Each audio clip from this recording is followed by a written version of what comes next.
Station पर सभी passengers train के इंतजार में बैठे हुए थे।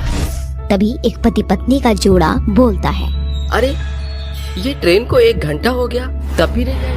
मोहित जी, मैं तो बहुत बोर हो गई हूँ, कब आएगी ये ट्रेन? आ जाएगी, चिंता मत करो।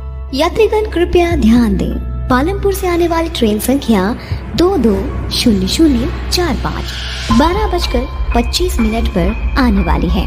धन्यवाद। अरे थोड़ी देर में ट्रेन आने वाली है, देख लो कोई सामान छूट ना जाए। बैग। अजी मैं क्यों लूं? आप देखो ना बैग। कुछ ही क्षण में ट्रेन आने वाली थी। वहीं दूसरी तरफ स्टेशन के पीछे एक गहरा जंगल था, जहां जंगली जानवर रहते थे। उस जंगल में एक अंधेरी गुफा में जंजीरों से एक भूतिया डरावना भेड़िया बंधा हुआ था, जो अपने आप को खोलने की कोशिश करता था।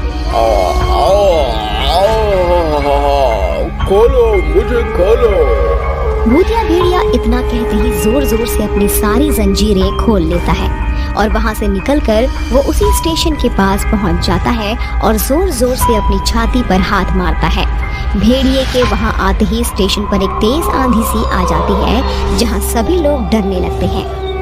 अरे अचानक से मौसम कैसे खराब हो गया? इतनी आंधी? अरे हाँ, पता नहीं कैसे, अभी तो सब ठीक था। बस ट्रेन जल्दी आ जाए, पता चले खराब मौसम की वजह से ट्रेन भी रद्द हो गई। बिल्कुल। तभी ट्रेन के आते ही सभी यात्री उस ट्रेन में बैठ जाते हैं, लेकिन भूतिया भेड़िया वहां पहुंचकर चाय बनाने वाले आदमी को मारकर खा जाता है। साथ ही लोगों को देखकर उस ट्रेन में चढ़ जाता है। मार डालूंगा, सबको मार कर खा जाऊंगा। ये बोलकर भेड़िया अपने भारी भारी कदमों से लोगों की ओर बढ़ता है। भेड़िए को देखकर लोगों की रूह कांप जाती है। बाप रे बाप, इतना बड़ा भेड़िया यहाँ कैसे? ये तो बहुत ही ज्यादा खोखला लग रहा है। अब हम क्या करें? मोहित जी, कुछ कीजिए, कहीं हमें मार न डाले। तुम चिंता मत करो, कुछ नहीं होगा। मरोगे, सब मरोगे। आज मैं अपनी भूख मिटा कर ही रहूंगा। ये कहकर भेड़िया उनकी तरफ बढ़ता है। बचाव के लिए मोहित अपना सामान उठाकर उस पर फेंकने लगता है, लेकिन भेड़िए पर उन चीजों का कोई असर नहीं होता है। तभी भेड़िया उसकी पत्नी रजनी का हाथ पकड़ लेता है। उसे छुड़ाने के लिए मोहित बैग से चाकू निकालकर भूतिया भेड़िए को मारता है, लेकिन उस भेड़िए को चाकू का निशान कुछ नहीं कर पाता और गुस्से में भेड़िया उसकी पत्नी को मार डालता है, साथ ही मोहित को भी। भेड़िया आगे के डिब्बे में जाकर बाकी लोगों को भी बेरहमी से मार देता है। चलती ट्रेन में वो भूतिया भेड़िया लोगों को अपना शिकार बनाकर उन्हें खा रहा था। भेड़िए के आने की आहट लोगों को पता चल जाती है। वो डरते हैं। भेड़िया आगे जाने की कोशिश करता है, लेकिन ट्रेन का वो डिब्बा बंद था, वहाँ सिर्फ जाली लगी थी। भेड़िया उस जाली के सामने के लोगों को देख पा रहा था और वो गुस्से से उस जाली को तोड़ने की बहुत कोशिश करता है। वहीं सामने वाले लोग डरकर कहते हैं, बाप रे बाप, कोई बचाओ आदमखोर भूतिया भेड़िया से, ये तो इसी ओर आ रहा है। अगर वो जाली टूट गई तो ये हम सबको मार कर खा जाएगा, जैसे इसने दूसरे डिब्बे के लोगों को खाया है। पर हम क्या कर सकते हैं? वो जिस तरीके से जाली को तोड़ने की कोशिश कर रहा है, इस तरह से वो कुछ ही देर में यहाँ आ जाएगा और ये ट्रेन एक मौत की ट्रेन में बन जाएगी। हे भगवान, किसी को तो भेजो, कोई तो हमारी मदद करे, वरना ये भेड़िया हमें खा जाएगा। मार डालूंगा, सबको मार डालूंगा। कहाँ है ये सब के सब? उस डिब्बे के लोग बेहद डर कर सीट के नीचे छुप जाते हैं, तो कुछ ट्रेन के टॉयलेट में जाकर छुप जाते हैं। वहीं दूसरी तरफ भेड़िया भी उस जाल को तोड़कर उन लोगों की तरफ पहुंच जाता है, लेकिन उसे कोई भी दिखाई नहीं देता है। सभी को बाहर लाने के लिए भेड़िया अपने मुंह से आग उगलने लगता है। तभी चिल्लाते हुए एक बच्चा और उसकी माँ बाहर आ जाते हैं। माँ, आग ताता लग रही है माँ। अरे बेटा, अब बाहर मत जा, ये तूने क्या किया? अब वो राक्षस हमें खा जाएगा, तुझे बाहर नहीं आना चाहिए था। अच्छा, तो यहाँ ये छुपे हुए थे। ये बोलते ही भेड़िया माँ बेटे को खा जाता है। तभी ट्रेन राजौलीपुर स्टेशन आकर रुक जाती है। बचे हुए लोग अपनी जान बचाने के लिए स्टेशन पर उतरकर भाग जाते हैं। लेकिन बाकी पैसेंजर्स उस भेड़िए से अनजान थे। वो चुपचाप उस ट्रेन में चले जाते हैं, लेकिन भेड़िए को बाहर काफी तादाद में लोग दिखते हैं जिन्हें मारने के लिए वो ट्रेन से बाहर आ जाता है। कभी टीटी तो कभी छोटी दुकान वालों को मारते मारते वो ट्रेन पर चढ़कर हमला करता है। कुछ ही देर में पूरा स्टेशन भेड़िए के हाहाकार से डरा सहमा हुआ था। सभी लोग इधर उधर भागने लगते हैं। उन लोगों को देखकर हरमन नाम का लड़का ये सारी चीजें महसूस करता है और अपने बैग से एक किताब निकाल कर कहता है, हो ना हो, इस स्टेशन पर जो भी घट रहा है वो सब इस क्रिएचर ने किया है। देखता हूँ मुझे कुछ तो इसके बारे में पता चलेगा अपनी किताब में। अरे ये रहा, मुझे मिल गया। इसमें लिखा है ये क्रिएचर एक अजीब प्राणी होता है जिसके माथे पर सूरजमुखी जैसा निशान बना होता है। ये कोई आम भेड़िया नहीं बल्कि एक तरह के वो भेड़िए होते हैं जो अधूरी इच्छा से मरे होते हैं। ये एक ही सूरत में मर सकते हैं और वो भी पूर्णिमा की रात। साथ ही इनकी शक्ति लोगों को खाकर और बढ़ जाती है। इसका मतलब अब मुझे इनकी शक्तियों को बढ़ने से रोकना होगा। अरे मार डाला रे, अरे मार डाला। उस भूतिया भेड़िया ने मेरी पत्नी की जान ले ली। अब मैं क्या करूँगा? अरे कैसे जीऊँगा? हरमन अंकल, आप परेशान मत होइए, मैं उस भेड़िए का अंत करके रहूंगा।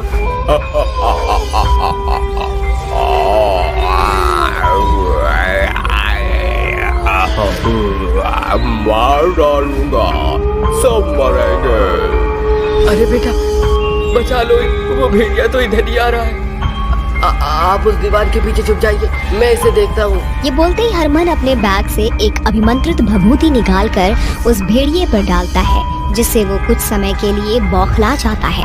इतनी देर में वो किताब पढ़कर उस भेड़िए को मारने का तोड़ निकाल लेता है, जिसे जानने के बाद वो कहता है, इसका मतलब पूर्णिमा की रात आज ही है और इस भेड़िए को आज ही मारना होगा और इसे एक ही हालत में मारा जा सकता है, जब इसके माथे पर बने सूरजमुखी निशान पर त्रिशूल से वार हो।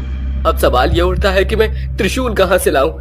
यहाँ पर तो कुछ भी नहीं है। कुछ ही देर में ये भेड़िया अपने असली रंग में आ जाएगा। बेंच के नीचे छुपा एक बुढ़ा हरमन की बात सुन लेता है और उसका पैर पकड़कर खींचता है। तभी हरमन भी उसके साथ झुक जाता है और कहता है, जी, क्या आपको मेरी कोई मदद चाहिए?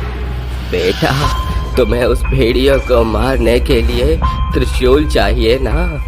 वो तुम्हें स्टेशन पर कहीं नहीं मिलेगा, लेकिन स्टेशन के बाहर पीपल के पेड़ के नीचे एक छोटा मंदिर बना है जहाँ शिव जी का त्रिशूल विराजमान है। तुम इस भेड़ियों को किसी तरह वहाँ तक ले जाओ और उसे मार डालो। बाबा, आपने तो मेरी सारी चिंता मिटा दी, आपका बहुत बहुत शुक्रिया। ये बोलकर हरमन भेड़िए पर पत्थर उठाकर वार करने लगता है, जिससे उस भेड़िए को बहुत गुस्सा आता है और हरमन भागने लगता है। उसे मारने के लिए वो भेड़िया भी इसके पीछे पीछे स्टेशन के बाहर आ जाता है और हरमन पीपल के पेड़ से शिव जी का त्रिशूल उठाकर कहता है, खूंखार भेड़िए, अब बहुत मासूम लोगों को मार दिया तूने। अब तेरा अंत भोलेनाथ करेंगे। जय महाकाल की। ये कहते ही हरमन उस त्रिशूल को उस भेड़िए की ओर जोर से फेंकता है, जो सीधा उसके माथे पर जाकर लगता है और भेड़िया तिलमिलाकर उसी जगह मर जाता है। इसी के साथ स्टेशन पर भेड़िए का हाहाकार हमेशा के लिए शांत हो जाता है। ईद की चांद और चुड़ैल। ईद का चांद पूरे गांव को अपनी रोशनी से उजागर कर रहा था। फिर भी सभी लोग अपने दरवाजों में बंद क्यों थे? जिस ईद के चांद को देखकर मुस्लिम समुदाय के रमजान के महीनों का रोजा समाप्त होता है, क्यों लोग उस चांद को देखने के लिए बाहर नहीं निकल रहे? आइए इस खौफ के पीछे का कारण जानने के लिए एक नजर डालते हैं। या अल्लाह, ये कैसी बेबसी है। जिस ईद के चांद रात की राह तेरे बंदे 30 दिनों तक बेसब्री से देखते हैं, आज उस चांद को देखना हमारे नसीब में नहीं। न जाने ये शैतानी चुड़ैल हर ईद की चांद रात को अपनी तशरीफ लेकर हमारे गांव में क्यों आती है? ये खौफ सिर्फ एक परिवार का नहीं, बल्कि सारे गांव वालों का एक अहम मुद्दा था। दरअसल हर साल एक भयानक चुड़ैल ईद की चांद रात को गांव में आती और जो कोई गलती से चांद देखने के लिए बाहर निकलता, चुड़ैल उसे बेतहाशा भयानक मौत देती। नूर का बेटा आहिल खिड़की से बाहर ताक रहा होता है, तभी चुड़ैल उड़ती हुई गांव में कदम रखकर कहती है, ईद हो गई ईद मेरी, मुझे चांद नजर आ गया, मुबारका मुबारका। इस ईद के चांद रात पर सिर्फ मेरी हुकूमत होगी। इस रात के लिए मैं शिद्दत से इंतजार करती हूँ। अम्मी, मैंने बाहर एक परी को उड़ते देखा। या खुदा, आहिल तुमने खिड़की क्यों खोली? मैं अब तुझे कैसे बताऊं बेटा कि वो कोई परी या फरिश्ता नहीं बल्कि एक चुड़ैल है। अम्मी, हम ईद का चांद नहीं देखेंगे। अब तक कोई बाहर क्यों नहीं निकला? ईद की चांद रात में नूर की आंखों से बेहिसाब आंसू बहने लगते हैं और वो अपने घुटनों पर बैठकर अल्लाह पाक से दुआ करती हुई कहती है, या अल्लाह, ये कैसी गमज़दा घड़ी है। अपने बंदों पर अपनी नेमत बरसा। बिना ईद का चांद देखे हम अपने रमजान के रोजे को कैसे खोलेंगे? नूर आंखें बंद करके ये बोल रही होती है कि तभी उसका भोला बेटा आहिल दरवाजा खोलकर बाहर निकल जाता है और चुड़ैल मौके का फायदा उठाकर उसे अपने चंगुल में जकड़ लेती है और कहती है, शुक्रिया अल्लाह मियाँ, आपने मेरे भूख का जुगाड़ भी कर दिया। दुआ करके नूर जैसे ही आंखें खोलती है तो वो देखती है कि उसका बेटा आहिल कमरे से गायब है और वो दौड़ती हुई दरवाजे से बाहर निकल आती है और चुड़ैल कहती है, आज तो मेरी तकदीर बड़ी अच्छी है। एक साथ दो लजीज मान से भरे शिकार खाने को मिलेंगे। बचाओ अम्मी, मुझे डर लग रहा है अम्मी। आहिल, मना किया था ना बाहर आने को, अब क्या करूं? या अल्लाह मदद कर। इस चुड़ैल से अल्लाह मियाँ भी तुम्हें नहीं बचाएंगे। खूंखार चुड़ैल उन दोनों को बेरहमी से मौत की घाट उतार कर उनका खून पी जाती है और उनके शरीर को चीर फाड़ करके हैवानों की भांति खा जाती है और कहती है, सुभान अल्लाह, इन दोनों का खून तो ईद की सेवइयों से भी ज्यादा लाजवाब और मीठे थे। मजा ही आ गया। अब मैं पूरी रात इस ईद के चांद रात के मजे लूटूंगी। इसके बाद ईद के चांद रात में उस शैतानी चुड़ैल का भयानक साया चांद के इर्द गिर्द मंडराता रहता है। सभी गांव वालों को चुड़ैल की हंसी की चीख सुनाई पड़ती है, पर कोई भी अपने घरों से बाहर नहीं निकलता, क्योंकि अगर वो ऐसा करते तो उनका भी वही हश्र होगा जो नूर और उसके बेटे का हुआ। ईद की चांद रात खत्म होने के साथ सुबह ईद के मौके पर पूरे गांव में खुशियों की जगह मातम भरा माहौल छाया हुआ था। सभी गांव वाले उस लाश के पास जमावड़ा लगाकर बातचीत करते हुए कहते हैं, या अल्लाह, और कितने निर्दोष लोगों का खून बहना बाकी है। कहाँ है तू परवरदिगार? रात इनकी चीख हम सभी ने सुनी थी, पर इन्हें बचाने के लिए उस चुड़ैल का सामना कौन करता? इस शैतानी चुड़ैल के कहर से अब हमारे गांव को सिर्फ अल्लाह के फरिश्ते ही बचा सकते हैं। हमें ये खबर मौलाना साहब को बताना होगा। सभी गांव वाले मिलकर एक साथ गांव में बने पाक मस्जिद के फाटक के पास पहुंचकर मौलाना साहब को बाहर बुलाते हैं और कहते हैं, अस्सलाम वालेकुम मौलाना साहब। वालेकुम अस्सलाम मियाँ। कहो, कैसे तशरीफ लाना हुआ? इतनी सुबह सवेरे ही ईद की नमाज करने आ गए? मौलाना साहब, ईद की नमाज या ईद तो तब मनाते ना जब हम ईद का चांद देख पाते। हम बदनसीबों को ईद का चांद मकबूल न हुआ। बरखुरदार, आप सभी के माथे पर ये शिकन कैसी? सब खैरियत तो है? नहीं मौलाना साहब, पिछले कुछ सालों से हमारे गांव पर एक भयानक चुड़ैल का खौफ मंडरा रहा है। वो चुड़ैल हर साल ईद के चांद रात को गांव में आकर तबाही मचाती है और पूरे गांव में बवंडर की तरह ईद की चांद रात को घूमती है। कल भी उसने हमारे गांव के एक हंसते खेलते परिवार को बेरहमी से अपनी भूख का शिकार बना लिया। या खुदा, अल्लाह उन दोनों की रूह को सुकून दे। उस दरिंदी चुड़ैल के बदरू से बचने का एक हल है। वो क्या मौलाना साहब? हम सभी को एकजुट होकर उस चुड़ैल का सामना करना होगा। उस चुड़ैल के सामने जाना अपनी मौत को दावत देना है। वो हम सभी को एक एक करके मार देगी। वो बहुत खूंखार और ताकतवर चुड़ैल है। खुदा पर इत्मीनान रखो, अल्लाह की एकता में बल है। अल्लाह के इम्तिहान में खरे उतरो। अगले ईद की चांद रात इस चुड़ैल की अंतिम रात होगी। सभी गांव वाले मौलाना साहब के विचार पर रजामंदी जाहिर करते हैं और लगभग 1 साल बीतने के साथ फिर से रमजान का पाक महीना शुरू होता है। सभी गांव वाले सुबह के 4 बजे सहरी और रात के समय इफ्तार के द्वारा रमजान के रोजे खोलते और 5 पहर की नमाज अदा करते। देखते ही देखते एक बार फिर से ईद की चांद रात दस्तक देती है, पर उस रात आसमान में चांद का कोई अता पता नहीं था, जिसे देखकर चुड़ैल कहती है, ईद की चांद रात आज ही है ना? फिर आसमान से चांद कहाँ लापता है? खोया खोया चांद, खुला आसमान। इसी खुले आसमान में आज तेरे प्राण जाएंगे। या परवरदिगार, आज तेरा पाक चांद रात है, अपनी नेमत की रोशनी भर दे। मौलाना साहब के इतना बोलते ही बादलों के पीछे छिपा ईद का चांद अपनी रोशनी से पूरे गांव को उजागर कर देता है और मौलाना साहब वहीं जमीन पर बैठकर नमाज अदा करने लगते हैं। गांव के बाकी लोग भी वहीं बैठकर कलमा पढ़ने लगते हैं, जिसके कारण चुड़ैल कुरान के पवित्र शब्दों के पढ़े जाने से कमजोर पड़कर बोलती है, नहीं नहीं, रोक दो, इसे रोको। बता कौन है तू? बताती हूँ। सारा अपने माता पिता के साथ सैयद गांव में रहा करती थी। ईद उसका पसंदीदा त्योहार था। आज रमजान के रोजे का अंतिम दिन यानी कि ईद की चांद रात होने को है। सारा के अब्बू अम्मी दरगाह में चादर चढ़ाने गए हुए हैं और वो आसमान में देखकर कहती है, बस कुछ ही पलों में ईद का चांद नजर आने वाला है।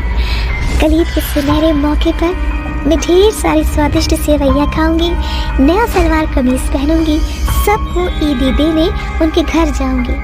हाय अल्लाह, मुझसे तो सब्र ही नहीं हो रहा, मेरी नमाज का वक्त हो गया है। ये कहकर सारा अपने घर के सभी खिड़की दरवाजे को खोलकर नमाज अदा करने लगती है।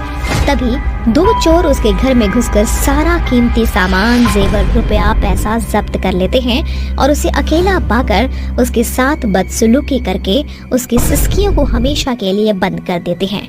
मरते वक्त वो कहती है, या अल्लाह, मैंने सबको पुकारा पर किसी ने मेरी आबरू नहीं बचाई। जिस ईद के चांद रात की खुशियों में किसी ने मेरी सिसकियां नहीं सुनी। अब से मैं हर साल इस ईद की चांद रात को काली रात में बदलकर तहलका मचा दूंगी, किसी को नहीं छोड़ूंगी। तब से हर साल ईद की चांद रात पर अपनी हुकूमत करती आ रही हूँ। पर तुम जानती हो ना कि इसके लिए अल्लाह तुम्हें कैसी भयानक सजा देंगे। तुम अल्लाह की शान में गुस्ताखी कर रही हो। तुम्हें जाना होगा, बदले की भावना ने तुम्हें एक शैतानी चुड़ैल में बदल दिया है। अपने अंदर में इंसान की रूह को खोजो सारा। अल्लाह के सामने अपने गुनाहों की तौबा करो, वो तुम्हें बख्श देंगे।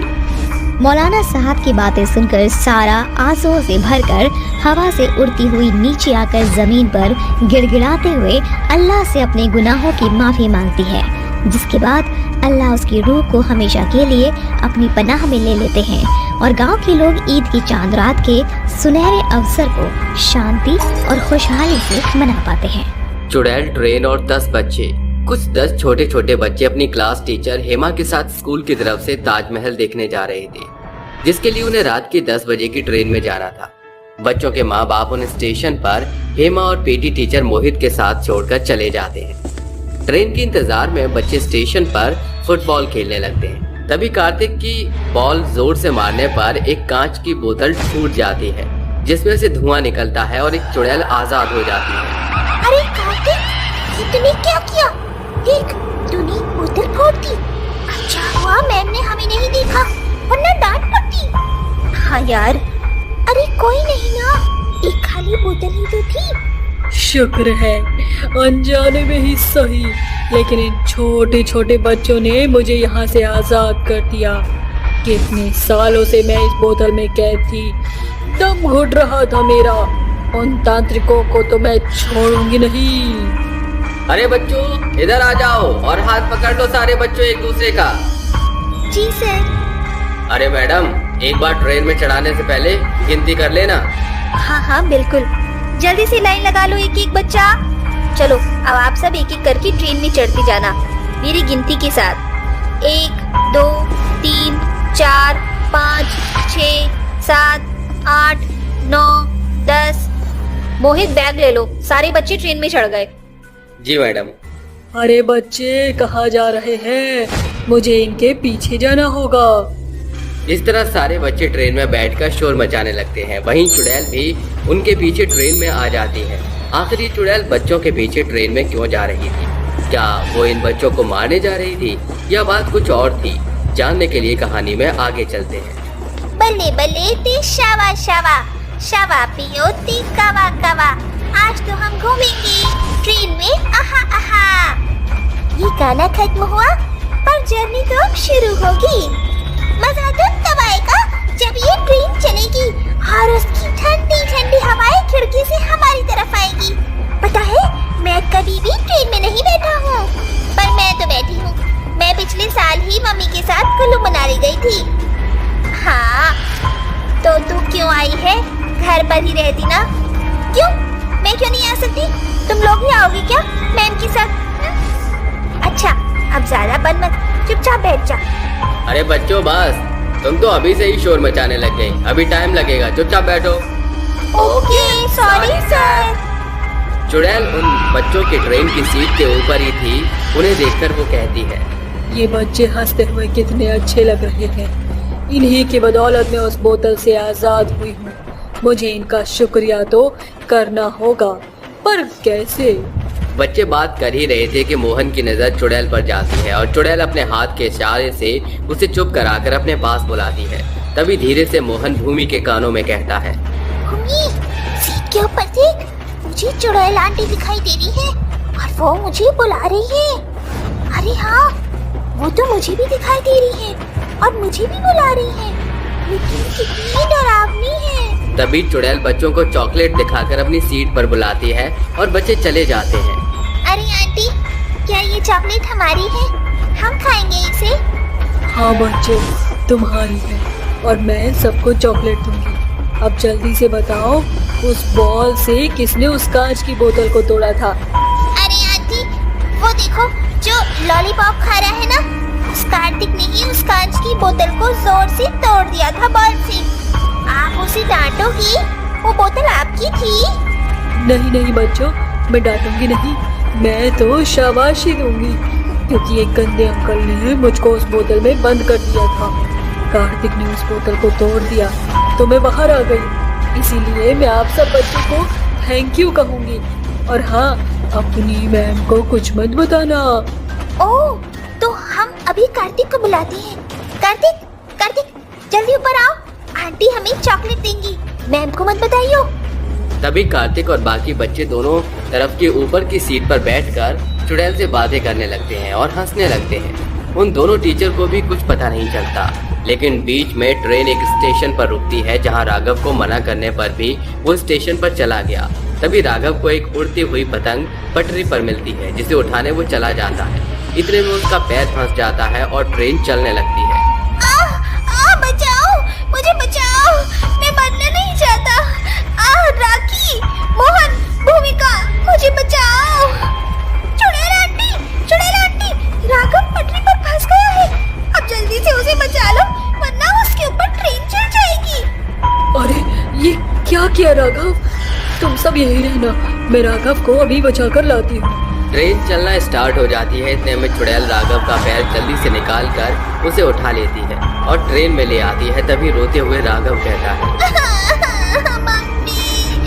मम्मी, आज तो मेरे ऊपर ट्रेन ही चढ़ जाती। ऐसे रो मत, चुप हो जाओ, कुछ नहीं हुआ, ठीक हो तुम। मैं हूँ ना, मैंने बचा लिया। थैंक यू चुड़ैल आंटी, आप नहीं होती तो मैं मर जाता। अरे ऐसे नहीं बोलते, अगर तुम सब बच्चे बॉल से नहीं खेल रहे होते तो मैं बाहर नहीं आ पाती और फिर तुम्हें कैसे बचाती? ठीक है आंटी। अरे बच्चों, बहुत देर से तुम्हें देख रही हूँ, ये तुम किससे बातें कर रहे हो? कुछ नहीं, कुछ भी तो नहीं मैम, हम तो आपस में ही बातें कर रहे हैं। ठीक है, आप चुपचाप सीट पर बैठ जाओ, अभी 3 घंटे और हैं। मैम, मुझे और कार्तिक को वॉशरूम जाना है। मैम, मुझे भी। आई गो टू वॉशरूम प्लीज। अच्छा मोहित, तुम बाकी बच्चों का ध्यान रखो, इन तीनों बच्चों को मैं वॉशरूम से ले जाकर आती हूँ। Okay ma'am. हेमा तीनों को वॉशरूम ले जाती हैं, जो कि दूसरे डिब्बे की ओर होता है। बच्चे एक एक करके वॉशरूम यूज करते हैं। वहीं दूसरी तरफ ट्रेन में अचानक से उसी जगह आग लग जाती है। आधे बच्चे ट्रेन के दूसरी तरफ होते हैं और आधे बच्चे हेमा के पास। ऐसे में बच्चे जोर जोर से रोने लगते हैं और हेमा चिल्लाती है, अरे कोई बचाओ, हमें बचाओ वरना हम जल जाएंगे। आह बचाओ बचाओ, अब क्या होगा? हम जल जाएंगे, हम ही मर जाएंगे। हाँ मैम, हम ताजमहल नहीं देख पाएंगे कभी भी। अरे तुम्हें ताजमहल की पड़ी है? यहाँ हमारा ही ताजमहल बन जाएगा एक बार इस ट्रेन में भुन गए तो। अरे ये क्या, दोनों तरफ बच्चे आग में फंसे हैं। मुझे जल्दी से इन्हें बचाना होगा, लेकिन अगर मैं इस आग में उतर कर गई तो मेरी जान भी जा सकती है, पर फिर भी मैं बच्चों को बचाऊंगी। ये बोलते ही चुड़ैल मोहित के साथ वाले बच्चों को आगे के डिब्बे में छोड़ कर आती है। तभी मोहित डर कर कहता है, चुड़ैल बच्चों दूर हटो, ये हमें मार देगी। सर, ये हमें मारेंगी नहीं, बल्कि इन्होंने ही अभी मेरी जान बचाई थी। आओ बच्चों, जल्दी से इस वाले डिब्बे में पीछे चले जाओ। ऐसा बोलकर चुड़ैल बच्चों को दूसरी तरफ भेज देती है और अपनी फूंक से आगे की आग को बुझाने की कोशिश करती है। आग काफी हद तक कम हो जाती है, लेकिन बुझती नहीं है।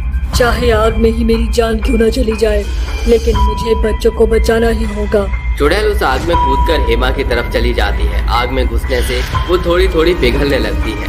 बच्चों, मेरे पास ज्यादा वक्त नहीं है, जल्दी मेरे साथ चलो, मैं तुम्हें बचा लूंगी। चुड़ैल मैम, आप घबराओ मत। चुड़ैल आंटी हमें बचाने आई है। चुड़ैल 2 बार उस आग से गुजरकर सबको बचा लेती है और पूरी तरह से पिघलकर जमीन पर गिर जाती है। बच्चों, तुम ठीक तो हो ना?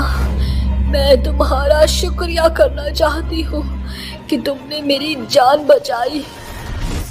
पर आंटी, हमारी वजह से आपकी ये हालत हो गई। अब आप हमें छोड़कर चली जाओगी क्या?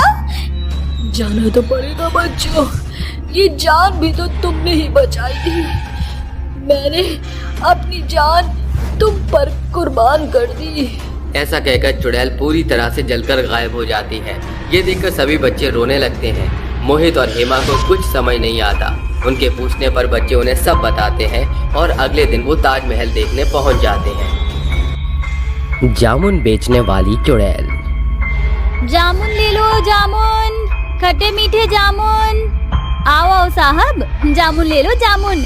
ऐसे जामुन कहीं नहीं मिलेंगे आपको। ले लो साहब, काले काले जामुन।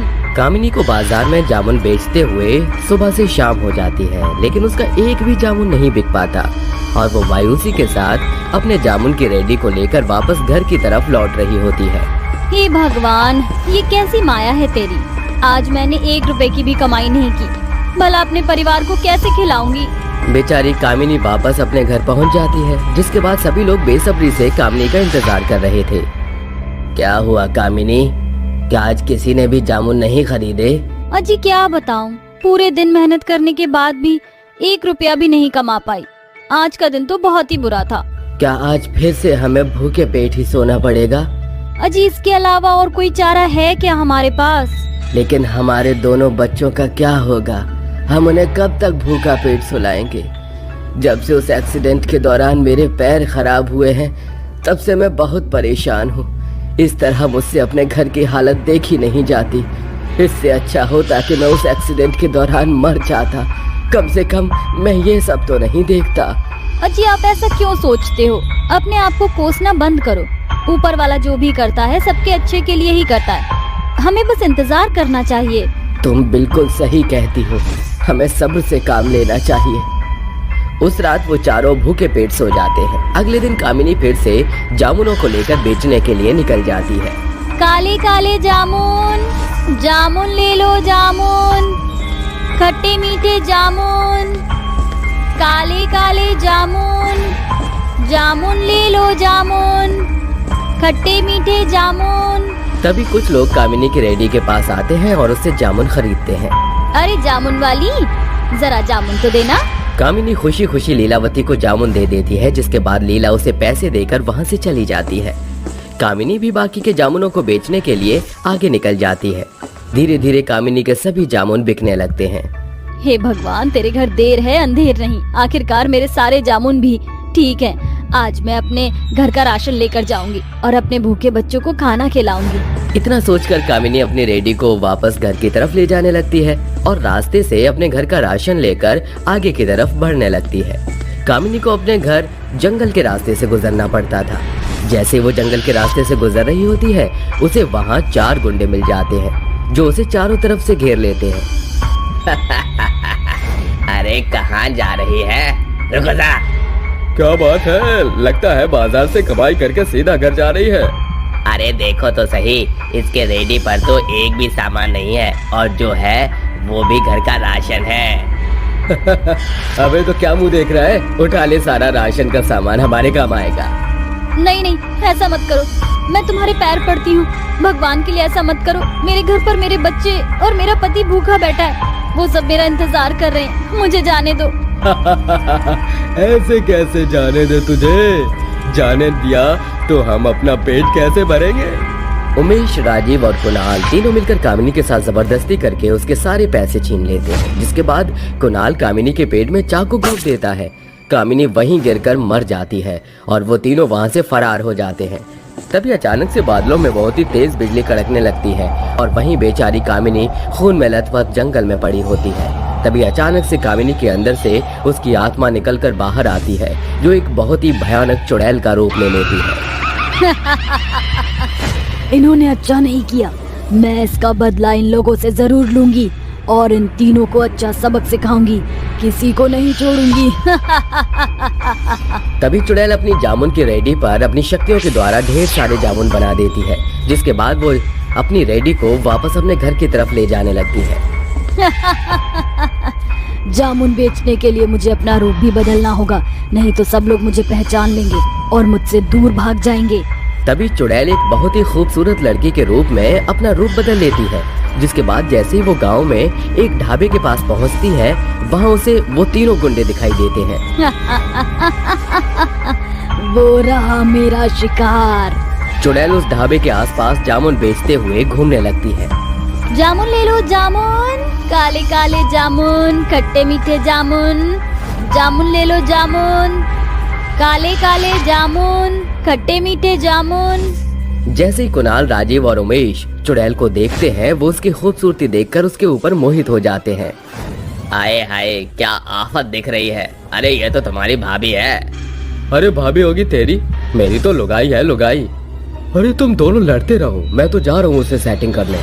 वो तीनों आपस में ही जिद करने लगते हैं, जिसके बाद वो तीनों ही चुड़ैल के पास पहुंच जाते हैं और उसके ऊपर डोरे डालने लगते हैं। अरे साहब, आप तीनों आपस में क्यों लड़ रहे हो? मैं तो आप तीनों की ही हूँ। अरे मेरा मतलब है कि मैं आप तीनों के लिए ही जामुन लेकर आई हूँ। एक बार जामुन खाकर तो देखो, कितने अच्छे और खट्टे मीठे जामुन हैं।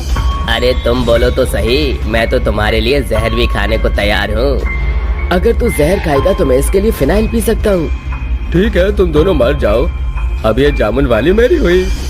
वो तीनों आपस में ही दोबारा से लड़ने झगड़ने लगते हैं और चुड़ैल अपनी जामुन की रेडी को आगे की तरफ ले जाने लगती है। देखते ही देखते वो जामुन की रेडी को एक सुनसान सड़क पर ले जाती है और उसके पीछे पीछे वो तीनों भी पहुंच जाते हैं। बहुत हुआ इसके पीछे लड़ना, अब ये जामुन वाली हम तीनों की ही है, जो मन करे वो करो।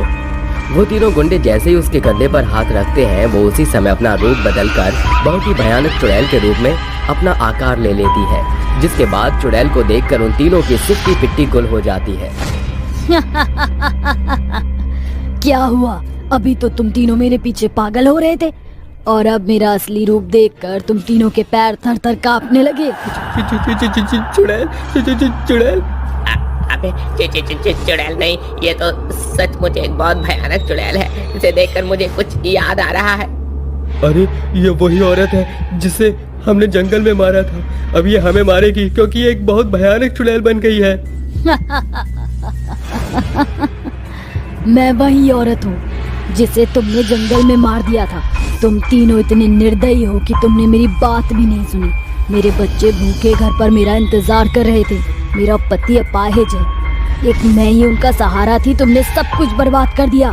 चुड़ैल की ये बातें सुनने के बाद तीनों अपने घुटनों पर बैठकर चुड़ैल के आगे गिड़गिड़ाने लगते हैं। हमसे बहुत बड़ी गलती हो गई। हमें नहीं पता था कि हम इतना बड़ा पाप कर देंगे। तुमने हमारी आंखें खोल दी है। हमें अपनी गलती का बहुत पछतावा हो रहा है। हाँ बहन, हमें अपनी गलती का पछतावा है। हम तुम्हारे पैरों में गिरकर माफी मांगते हैं। हमसे जो गलती हुई है हम उसका प्रायश्चित करना चाहते हैं। हमने जो तुम्हारे साथ भी किया वो बहुत बुरा किया है। मैं जानता हूँ हम माफी मांगने के लायक भी नहीं हैं, लेकिन हमें एक मौका दे दो। हम अपनी गलती को सुधारना चाहते हैं। अब तुम कैसे सुधारोगे अपनी गलती?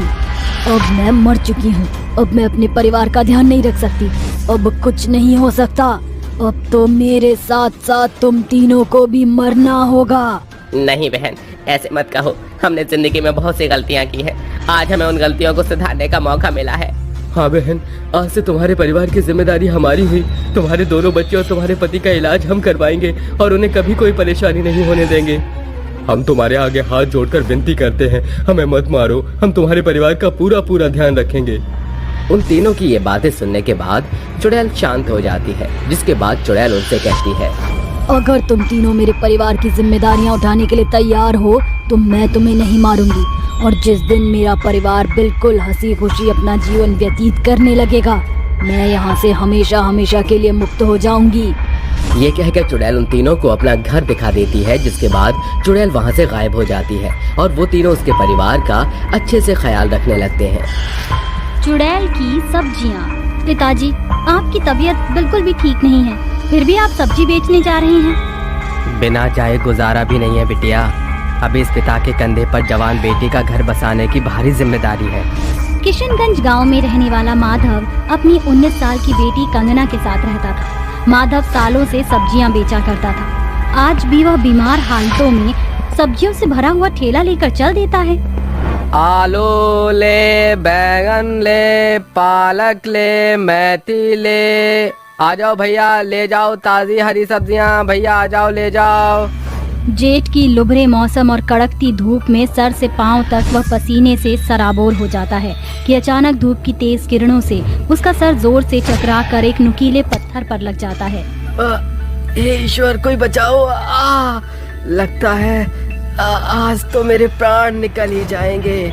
उसके सर से बहता खून पूरी जमीन को रंग देता है और माधव की जान चली जाती है। गांव के कुछ लोग माधव की लाश को उठाकर ले आते हैं, जहां कंगना रोती हुई कहती है, हे भगवान, तू इतना निर्दयी कैसे हो सकता है? जन्म के वक्त माँ छीन ली और आज पिताजी भी मुझे छोड़ गए। बस कर कंगना बिटिया, रो रो कर आंखें सुजा ली है तूने। कंगना हिम्मत बांधकर अपने पिता की चिता को अग्नि देती है और चिता के पास बेसुध होकर रात भर फूट फूट कर रोती है।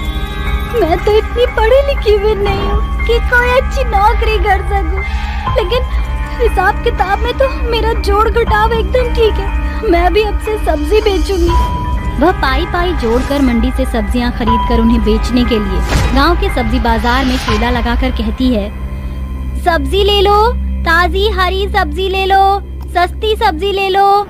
अरे ओ सब्जी वाली, ये भिंडी कैसे दी? 10 रुपए पाव है बाबूजी।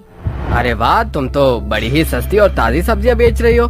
बाकी सब्जी वाले ने तो लूट मचा रखी है, सुनार के भाव सब्जियां बेच रहे हैं। ये सुन बाकी के 3 ठेले वाले गुस्से से बौखलाकर कहते हैं, अरे पप्पू, ये तो तेरा ग्राहक है ना? देख, आज इस छोकरिया से सब्जियां ले रहा है।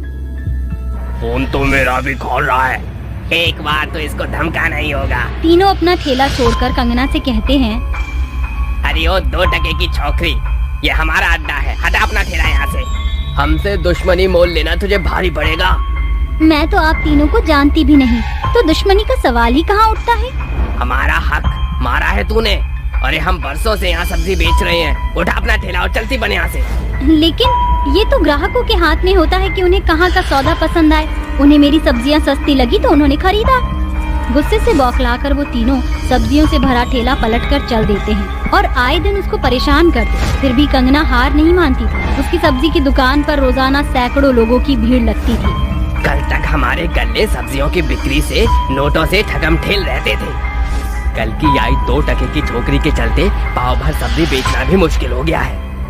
थोड़ी देर के लिए बाजार एकदम सुनसान होने वाला है। आज इसको आखिरी बार धमकाते हैं। कुछ घंटे बाद बाजार में घनघोर अंधेरा और सन्नाटा छाने के साथ वो कहते हैं, बड़ी कमीनी किस्म की छोकरियां है तू। लात समझाने पर भी तूने सब्जी बेचने का धंधा बंद नहीं किया। हमारे पेट पर लात मारने में तुझे मजा आ रहा है ना? आज तू मरेगी। मैं तुम्हारी खोखली धमकियों से डरने वाली नहीं हूँ, हटो। रुक, अभी मजा चखाते हैं तुझे।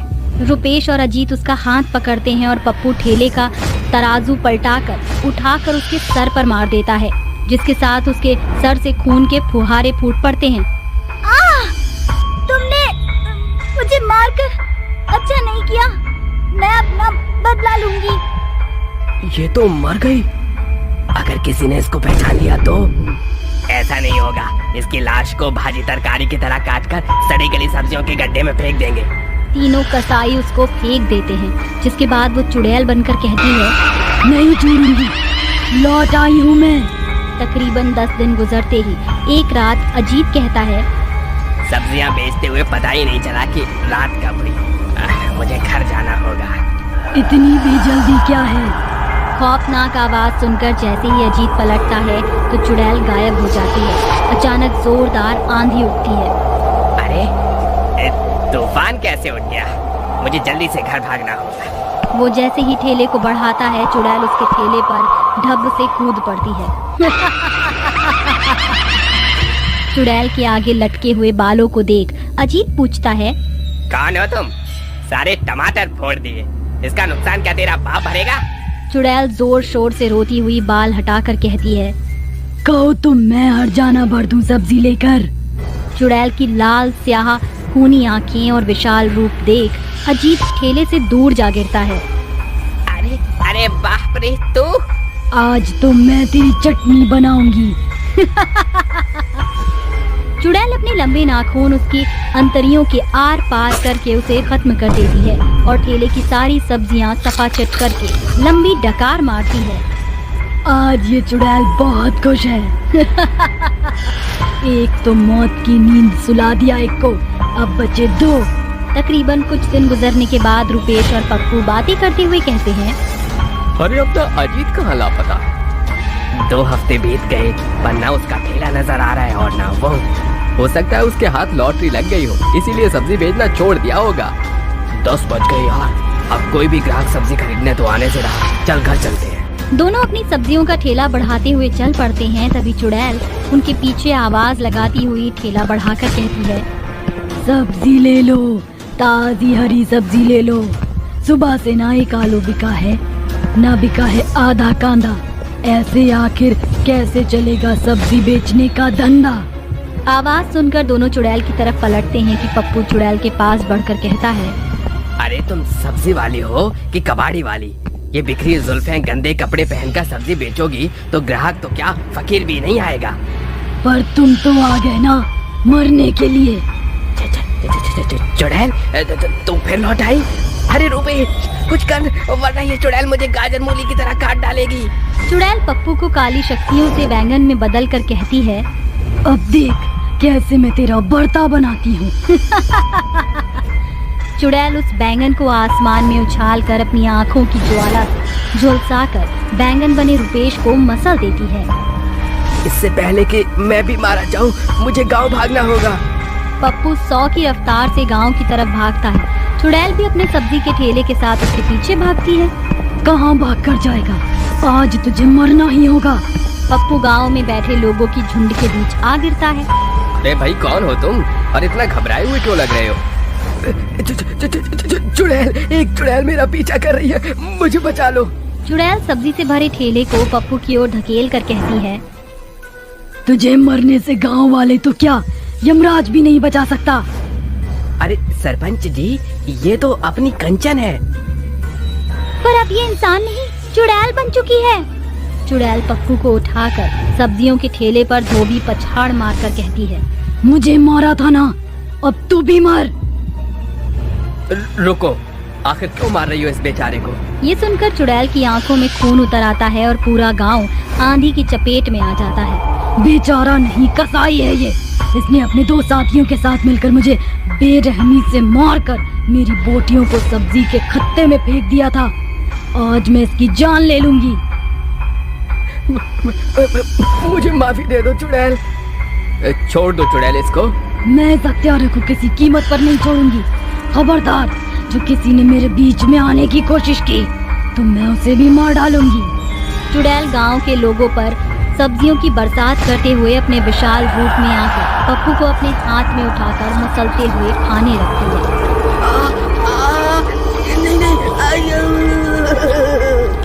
आज मेरा बदला पूरा हुआ, अब मेरी आत्मा को मुक्ति मिल जाएगी।